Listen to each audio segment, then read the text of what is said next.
What's up, y'all? Today I want to talk to you about emotional adulthood, or emotional maturity, if you will. You've heard me say in the past that weight loss is 20% what you eat and 80% mindset. So I want to teach you the number one mindset tool that I use with myself every day and with my clients in order to get them the results that they want. So this is the self-coaching model. It was developed by Brooke Castillo, and it is something that we can use in order to analyze human behavior, especially our own behavior, in order to feel better and get the results that we want. So I'll teach you the basic premise, and then I'm going to go through each of these 5 things and give you a tool that you can use in order to master your mindset behind your weight loss. So the premise is that circumstances are the things that happen in the world. We interpret those circumstances with our thoughts. Our thoughts create our feelings fuel our actions, and our actions give us our results. So let's dive into it. Some circumstances, for example, as they pertain to weight loss, are our weight, the amount of food that we ate when we perhaps made a mistake, our spouse eating ice cream next to us on the couch. All of these things are neutral circumstances. And what's really important to note here is that our circumstances never create our feelings. I think that sometimes our thoughts are so automatic. There's neural pathways in our brains that are making those thoughts just fire so rapidly that we think that it's our circumstances that are creating our feelings, but it's always our thoughts. And I think that a lot of people don't want to really internalize this because it's a lot easier to blame your feelings on your external circumstances instead of taking ownership for the fact that you feel the way you feel because of a thought that you had.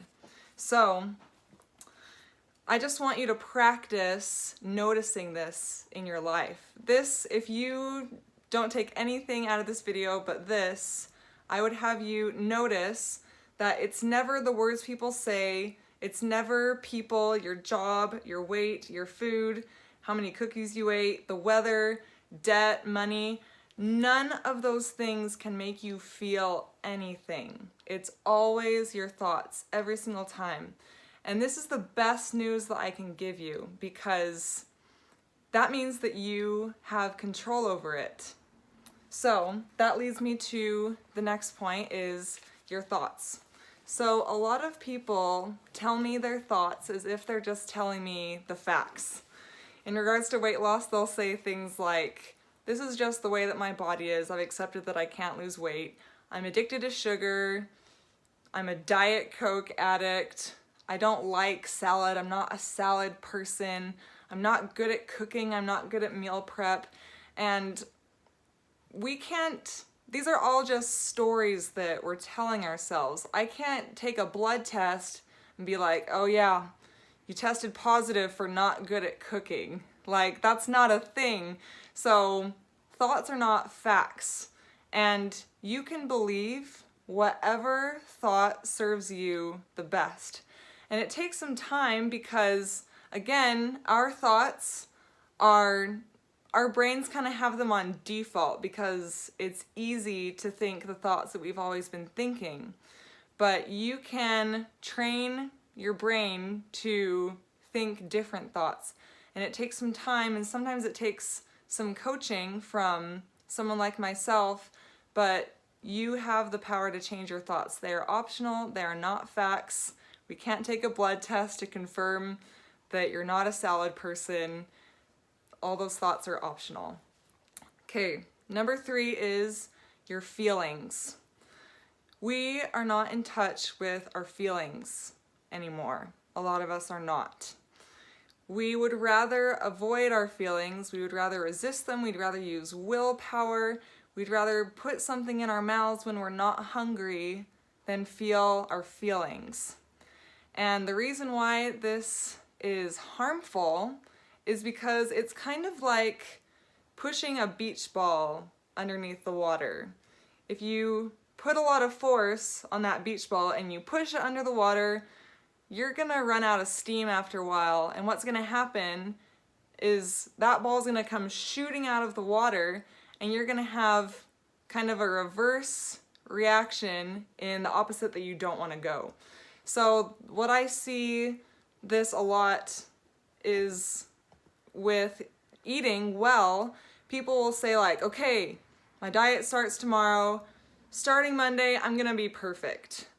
And then they use a lot of resistance and willpower to force themselves to do that, and it's like pushing that beach ball under the water, and then suddenly they can't take it anymore, and the weekend comes and the beach ball comes shooting out of the water, and they just binge. They eat everything that they can.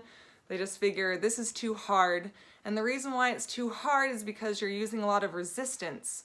But if you can just allow your emotions to be there instead of using willpower, it's still uncomfortable, but it's so much easier.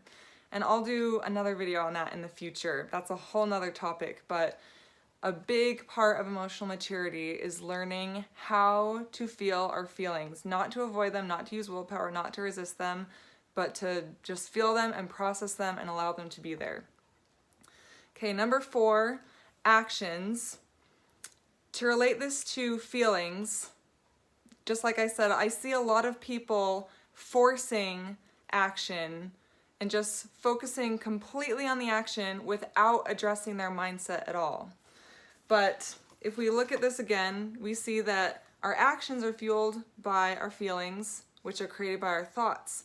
So what I always do when I perceive that I'm not acting on something that I have decided that I want to act on, or if I'm doing something that I prefer that I not do, I don't just use sheer force to try to get myself to change. I take a look at what feeling that's coming from, and I take a look at my thoughts, and I look at it objectively to observe my behavior and see where my mindset is getting in the way of me doing those things.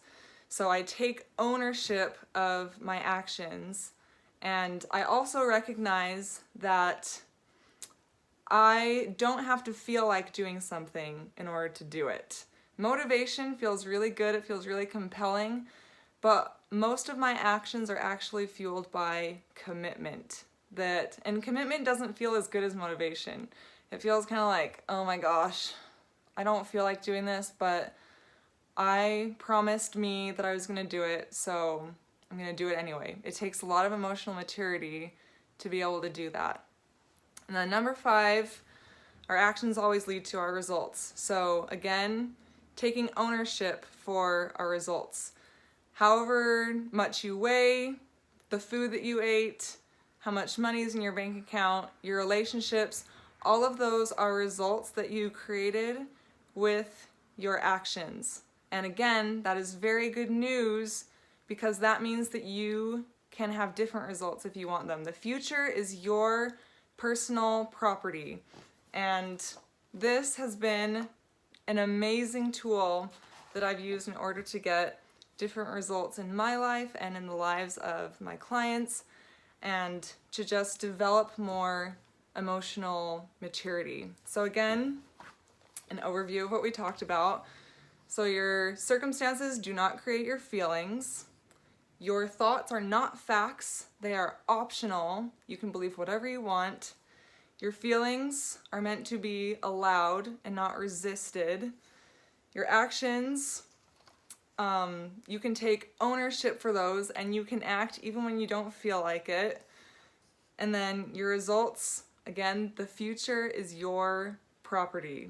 So you can have whatever results that you want, especially if you understand emotional adulthood and human behavior. You can truly have whatever results that you want. So if you would like to speak to a coach like myself to figure out how you can get different results in your life, specifically in terms of your weight loss goals, I would love to set up a 30-minute conversation with you. So please click on the link that I've included to set up that call with me, and I hope to talk to you soon.